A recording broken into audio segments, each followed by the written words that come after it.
देखिए ममता जी माननीय विधायक हैं। उन्होंने जिस तरह के भाषा का प्रयोग किया वो पार्लियामेंट्री लैंग्वेज या एक विधायक के लिए शोभनीय नहीं है। उनका बेटा बदतमीज़ है, उनको मैं क्या कहूँ। वो पहले से अपनी माँ के साथ भी गाली गलौज करता है, अपनी दादी के साथ भी गाली गलौज, अपने परिवार चाचा वाचा सबके साथ वो गाली गलौज करता है। ये किसी से छुपा नहीं है। लेकिन ममता जी को ऐसा नहीं करना चाहिए था। मेरा ये निवेदन है। मैंने कहा राम कुमार जी आप अपने स्टूडियो में बैठाइए ममता जी को। मैंने कल जब उनका भाषण सुना कि मैं अनपढ़ हूँ, मैं गंवार हूँ, मैं दिवालिया हूँ, तो मैंने आज 6 बजे पोस्ट डाली।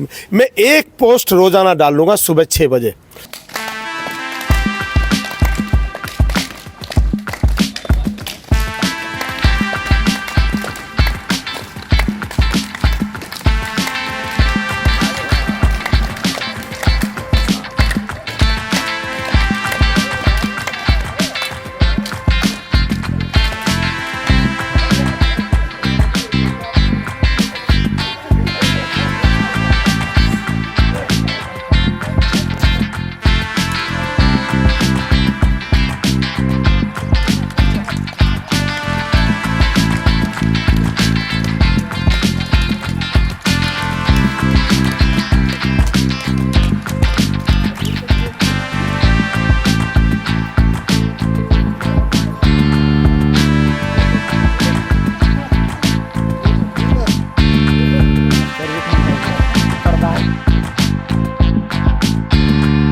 नमस्ते, अपडेट रुड़की में आपका स्वागत है। मैं हूं राम कुमार चौहान। आज हमें लट्ठट देवा, ये झबरेड़ा विधानसभा में पड़ता है, और यहाँ के जो मंडल अध्यक्ष है आशीष जी है, उन्होंने यहाँ पर पार्टी का जो भारतीय जनता पार्टी है उसका एक कार्यक्रम योग का अंतर्राष्ट्रीय योग दिवस पे किया था।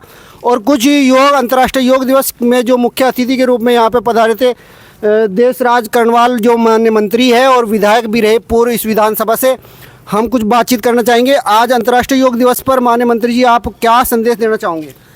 देखिए, केंद्र सरकार मोदी जी के नेतृत्व में योग पूरे संसार का एक अभिन्न अंग बन चुका है।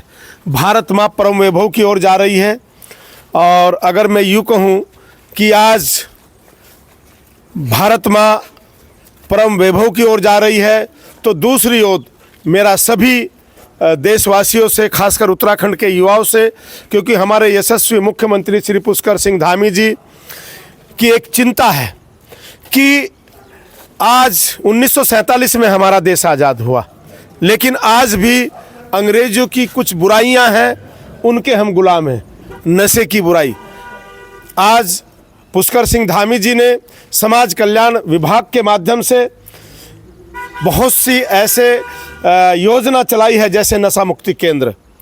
करोड़ों रुपए की लागत से नशा मुक्ति केंद्र हल्द्वानी में चल रहा है। हमारे हरिद्वार में भी बंदरजोड़ में बनकर तैयार हो गया। तो यानी कि मेरा निवेदन है योग दिवस पर सभी से कि हम जितनी भी बुराइयां हैं जो अंग्रेज छोड़ कर गए, उनसे भी हम जल्दी से जल्दी आज़ाद हों, यही मेरा कहना है। विधायक जी, एक मामला जो भगवानपुर का चल रहा है, वहाँ पे मैंने एक वीडियो देखी। वहाँ के माननीय विधायक जो ममता राकेश जी है, उन्होंने आपके लिए मतलब इस तरह की बात उन्होंने कही, तो क्या कहोगे आप? देखिए ममता जी माननीय विधायक हैं। उन्होंने जिस तरह के भाषा का प्रयोग किया वो पार्लियामेंट्री लैंग्वेज या एक विधायक के लिए शोभनीय नहीं है। उनका बेटा बदतमीज़ है, उनको मैं क्या कहूँ। वो पहले से अपनी माँ के साथ भी गाली गलौज करता है, अपनी दादी के साथ भी गाली गलौज, अपने परिवार चाचा वाचा सबके साथ वो गाली गलौज करता है। ये किसी से छुपा नहीं है। लेकिन ममता जी को ऐसा नहीं करना चाहिए था। मेरा ये निवेदन है। मैंने कहा राम कुमार जी आप अपने स्टूडियो में बैठाइए ममता जी को। मैंने कल जब उनका भाषण सुना कि मैं अनपढ़ हूँ, मैं गंवार हूँ, मैं दिवालिया हूँ, तो मैंने आज 6 बजे पोस्ट डाली। मैं एक पोस्ट रोज़ाना डालूँगा सुबह 6 बजे। ममता जी उसका जवाब दे दें। वो मैं आज यहाँ झबरेड़ा विधानसभा में खड़ा हूँ। भगवानपुर के जितने भी लोग हैं उनकी रिश्तेदारियाँ हर किसी न किसी गांव में झबरेड़ा में होगी। वो झबरेड़ा से लोगों से पूछे कि 5 साल केवल विधायक रहते हुए मैंने कितने काम किए। सुरेंद्र राकेश जी किंग मेकर थे, सरकार की धुरी थे, उन्होंने कितना काम किया, मैंने कितना काम किया। ममता राकेश जी के क्षेत्र में भगवानपुर में तो काम मैं करा रहा हूं, और आज वो पोस्ट चीख चीख कर कह रही है ममता राकेश जवाब दे।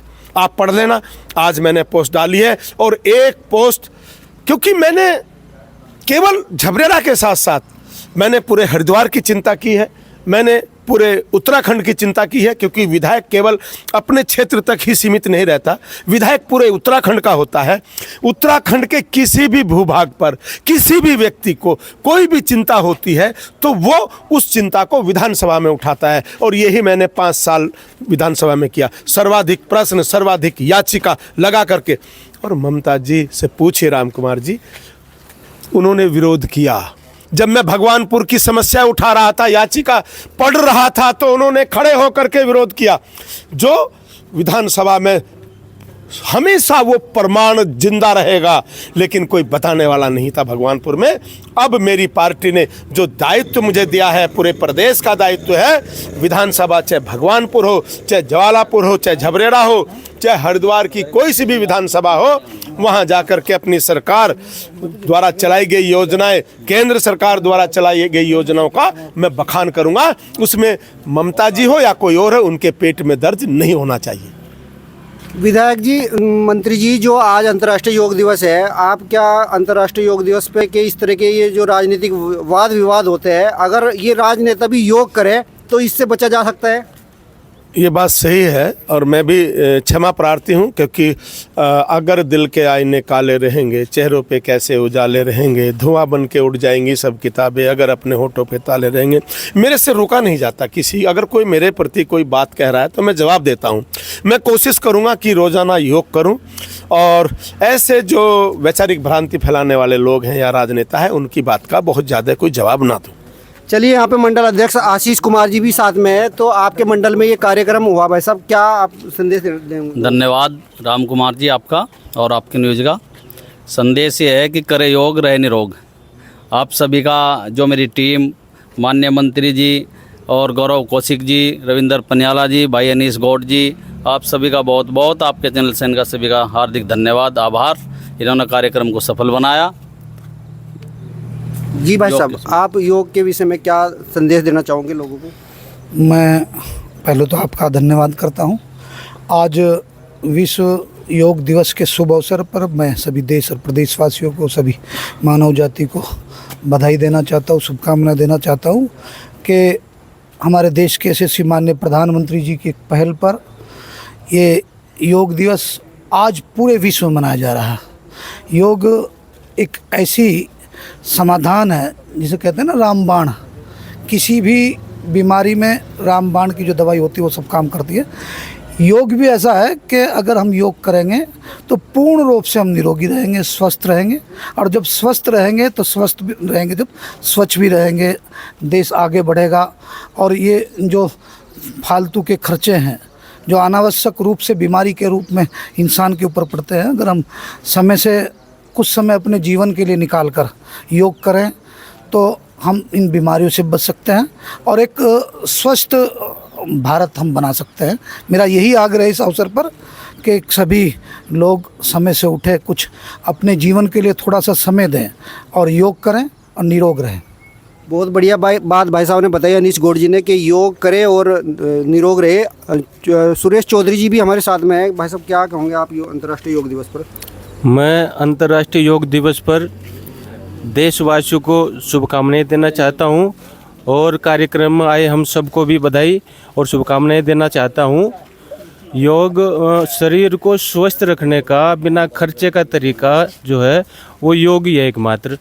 अगर हम नियमित रूप से योग करेंगे तो रोग शरीर में आएगा ही नहीं। यानी कहने का मतलब ये है, करे योग रहे निरोग। जी, आप क्या संदेश देंगे आप अंतर्राष्ट्रीय योग दिवस पे? देखिए, जो हमारे माननीय प्रधानमंत्री जी हैं, आदरणीय नरेंद्र मोदी जी, जो योग दिवस जो पूरे भारत में चलाया जा रहा है, इससे हमें योग करने से लाभ मिलेगा। और हम सब निरोग रहेंगे। राहुल त्यागी जी भी है, फज्जलपुर के प्रधान है राहुल त्यागी जी। भाई साहब, अंतर्राष्ट्रीय योग दिवस के उपलक्ष्य में आप क्या संदेश देना चाहोगे? भाई साहब पहले आपका धन्यवाद, आप हमारे मंडल में आए, वो आपका बहुत बहुत धन्यवाद। एक योग के बारे में ये कहना चाहूँगा कि योग करो और निरोग रहो। सुबह जल्दी उठो, अपना योग करके और निरोग रहो। मंडल के महामंत्री बस श्रवण कुमार जी। आ जाओ महामंत्री, आ जाओ आप भी। श्रवण कुमार जी हमारी साथ में है। श्रवण कुमार जी यहाँ भारतीय जनता पार्टी में मंडल के महामंत्री है। महामंत्री जी, क्या आप संदेश दोगे आज? जी पहला आपका बहुत धन्यवाद राम कुमार भाई, और मेरे मंडल में आए सभी भाइयों का बहुत बहुत धन्यवाद। और रही योग की बात, पहले ही लोगों के खान पीन बहुत गलत हो चुके हैं। अगर हम इसे सही करना चाहें तो योग करना, सुबह उठकर सभी स्वस्थ रहेंगे। धन्यवाद। तो दोस्तों, सबकी एक ही बात है यहाँ पे, वैसे तो बहुत सारे लोग हैं और सबकी यही भावना है कि योग करें और स्वस्थ रहे, शरीर के प्रति जागरूक रहे। आप बने रहिए हमारे इस चैनल पर। अगर आपको वीडियो पसंद आती है तो चैनल को सब्सक्राइब करके जाना। नमस्कार।